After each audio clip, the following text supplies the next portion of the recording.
Hello friends, मेरे channel में आपका स्वागत है। मैं हूं आपकी host Sakshi.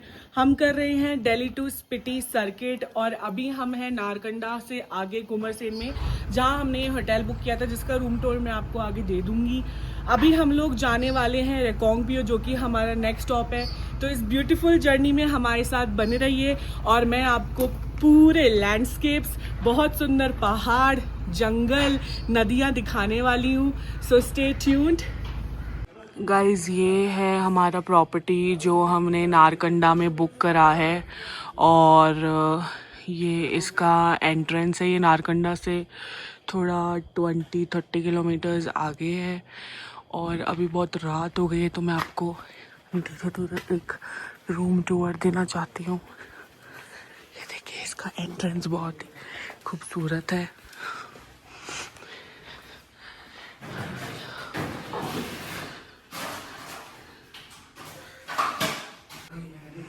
Guys, a quick room tour.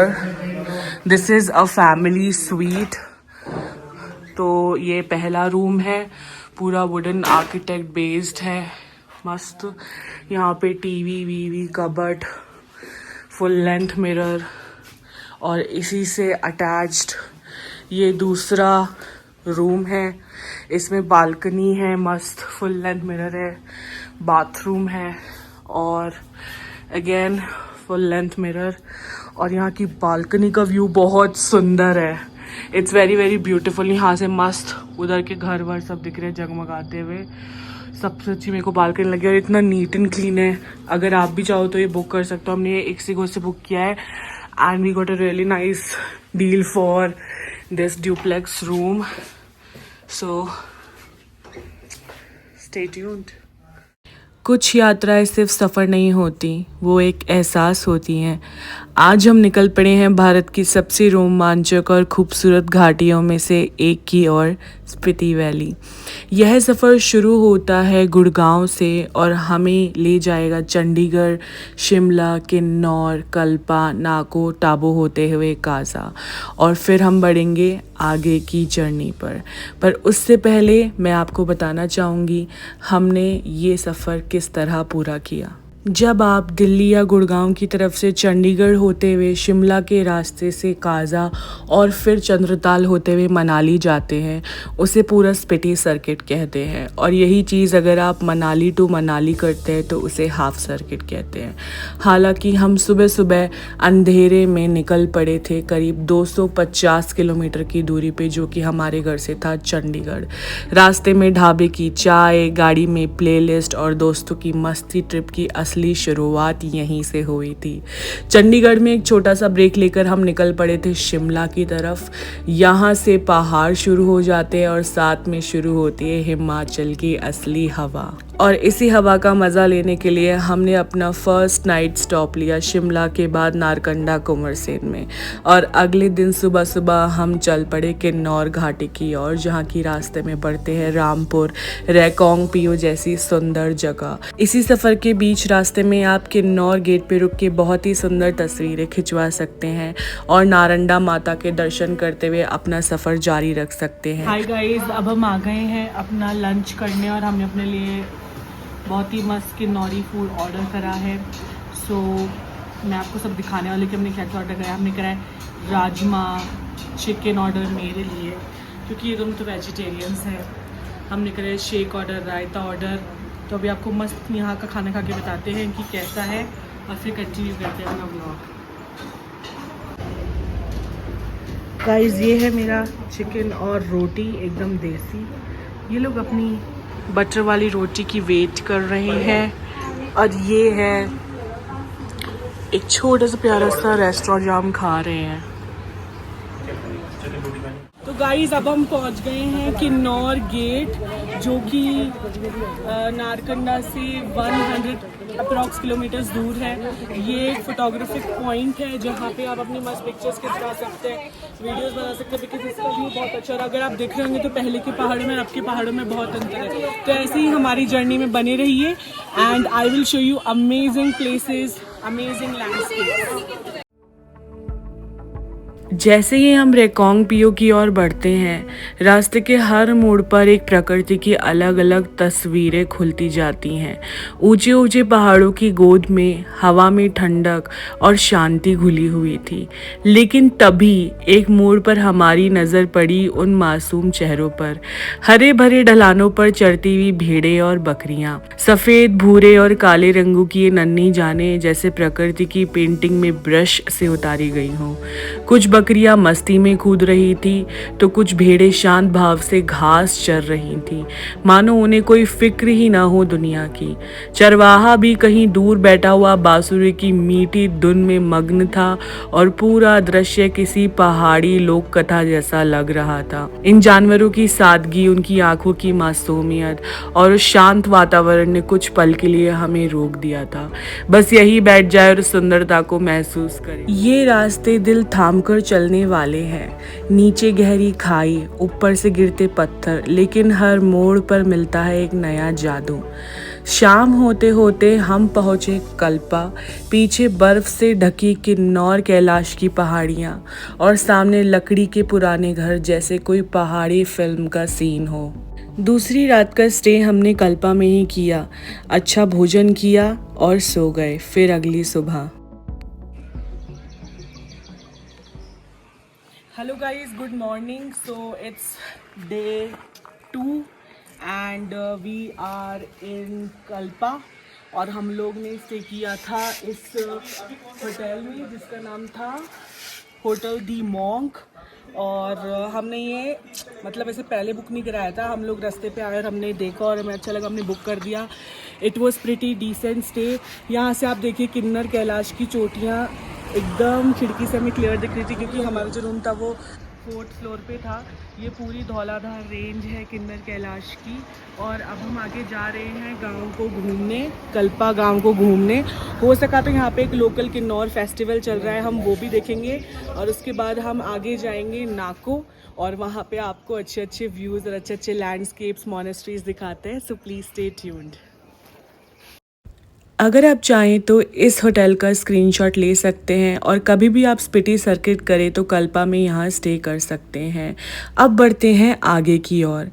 Kalpa की ठंडी सुबह और देवदार के पेड़ों के बीच उठती धुंध, ऐसा लगता है मानो बादल ज़मीन पर उतर आए हों। हम निकले हैं कल्पा से नाको की ओर, एक ऐसा रास्ता जो हर मोड़ पर हमें चौंकाता है और मंत्रमुग्ध करता है। जैसे जैसे हम ऊंचाई की ओर बढ़ते हैं, सतलुज नदी साथ चलती है और फिर अचानक पहाड़ों का रंग बदलने लगता है। हरे भरे जंगल धीरे धीरे सुनहरी और भूरी बंजर घाटियों में बदलने लगते हैं। रास्ता कठिन है लेकिन लक्ष्य इतने अद्भुत हैं कि हर मुश्किल आसान लगती है। और फिर आता है नाको, एक छोटा सा गांव लेकिन मन को छू लेने वाली शांति से भरा हुआ। चारों ओर पहाड़ और बीच में एक झील जिसे कहते हैं नाको लेक। उसका शांत पानी, नीले आसमान का प्रतिबिंब और पास में बुद्धिस्ट मोनेस्ट्रीज की सरसराहट, सब कुछ जैसे आत्मा को सुकून देने वाला हो।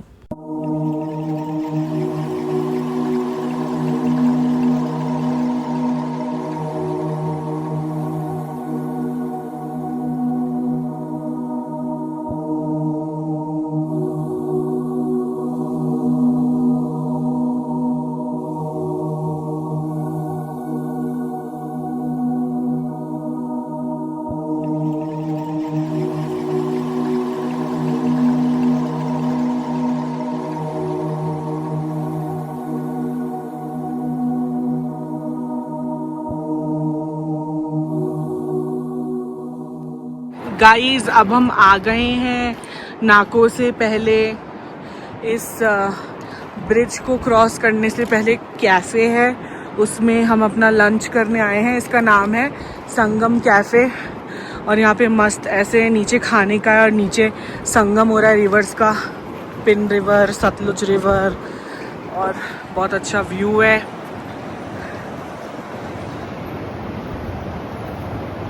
सो हेलो गाइस, अब हम आ गए हैं नाको मोनेस्ट्री और मोनेस्ट्री कुछ इस तरह लगती है। बहुत ही सुंदर नज़ारा है। यहाँ आगे तो गोम्पास और वो मेडिटेशन सेंटर है, जो कि पता नहीं अंदर फोटोग्राफी अलाउड है या नहीं। तो आप ये नज़ारे देख लीजिए, बहुत ही सुंदर और पीसफुल एनवायरनमेंट है। और अभी चल के देखते हैं मॉनेस्ट्री।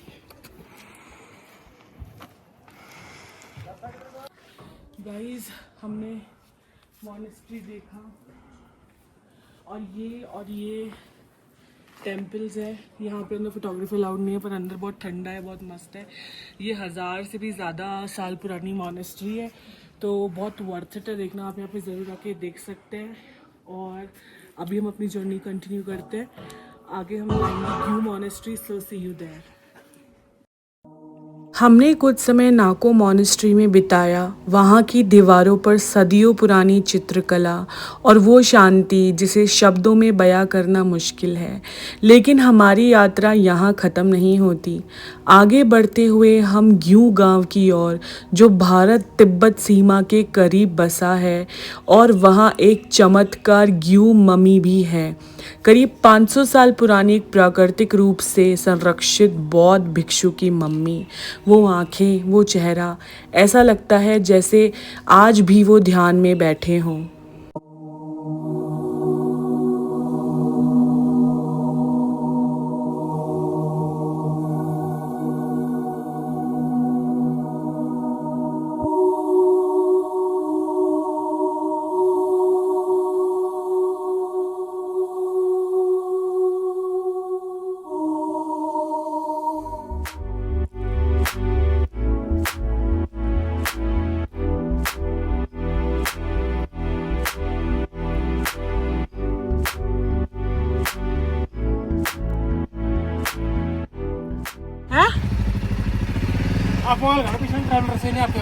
गाइस, हम लोग ग्यू मॉनेस्ट्री जा रहे थे और किसी ट्रैवलर का गेयर फ्री हो गया और अब हम अटक गए रास्ते में। पता नहीं देख पाएंगे या नहीं। और बहुत रात भी हो गई है। ये भैया पीछे करवा रहे गाड़ी सबकी। हम तो स्पेशली ग्यू मॉनेस्ट्री देखने आए थे कि यहाँ पे मम्मी हैं, फॉसिल्स हैं, बट लेट्स सी क्या हुआ। मम्मी ग्यू मॉनेस्ट्री का सफ़र इतना रोमांचक था कि रास्ते में एक गाड़ी का गियर फ्री हो गया था, जैसे आपने पिछली वीडियो में देखा, और 2 घंटे जाम लगा रहा।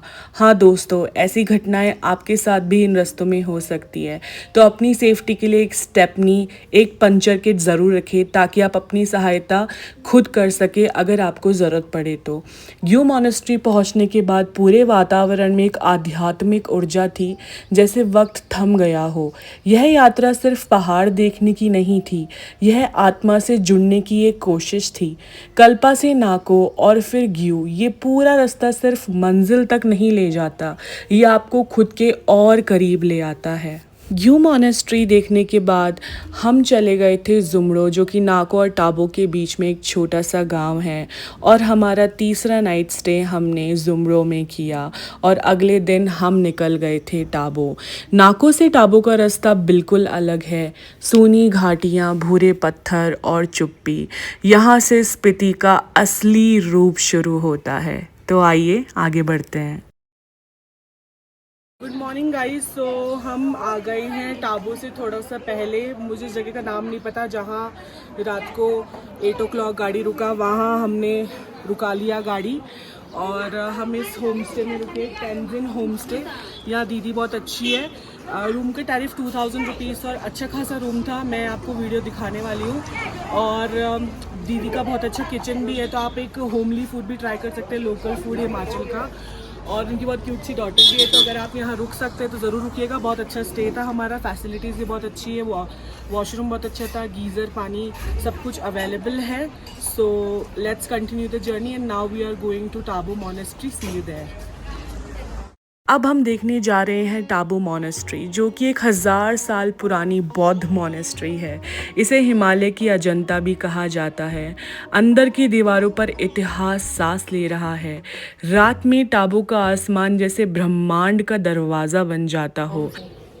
गाइस अब मॉनेस्ट्री के बाहर घूम के आ गए हैं और हमने मस्त ऑर्डर किए गर्मा गर्म मोमोज, चाउमीन। एकदम ये लोकल जगह है इनकी। चल खा के बता हमको कैसे हैं। ये थोड़ा कुछ टेस्ट करके बताएंगी प्रिया दीदी। अच्छा है, चलो नाइस। गाइस अब हमारी चाउमीन आ गई है। अब यहाँ पे दिखने में तो बहुत मस्त लग रही है, खा के देखते कैसी है। गरम गरम चाउमीन, हाय हाय।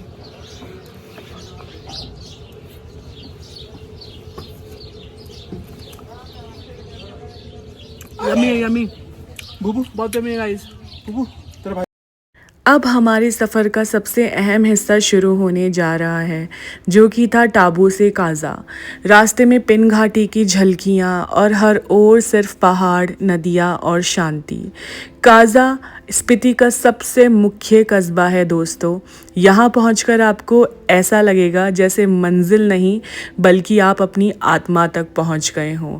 हमारा सफ़र हमने जारी करा और हम पहुँच गए रास्ते में धनकर। धनकर एक छोटा सा गांव है जहाँ आप धनकर मॉनेस्ट्री देख सकते हैं, जो कि एक बहुत ही सुंदर और छोटी सी बुद्धिस्ट मॉनेस्ट्री है। यहाँ आप मॉन्क्स से भी मिल सकते हैं और अद्भुत आध्यात्मिक वातावरण को महसूस कर सकते हैं।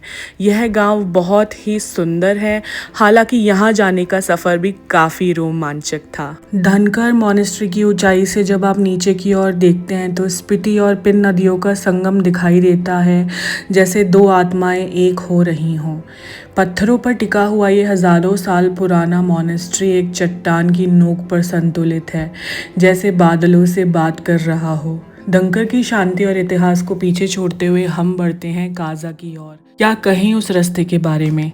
एक तरफ गहरी खाइयाँ, दूसरी तरफ आसमान छूते पहाड़, बीच में से गुजरती वो पतली सी सड़क और हर मोड़ पर एक नई तस्वीर सामने लाती है। और यही तस्वीरें देखते हुए हम पहुंच गए थे काज़ा की गलियों में। छोटी छोटी दुकानें जिनमें लकड़ी से बना लोकल हैंडीक्राफ्ट, ऊनी कपड़े और रंग बिरंगे तिब्बती झंडे लहरा रहे थे। हर दुकान एक नई कहानी सुनाती है। हेलो गाइस, तो अब हम आ गए हैं काज़ा और हम रुके हैं काज़ा की मेन मार्केट में, क्योंकि हमें यहाँ पे सुबह लांगजा, कॉमिक और हिक्किम विलेज देखना है।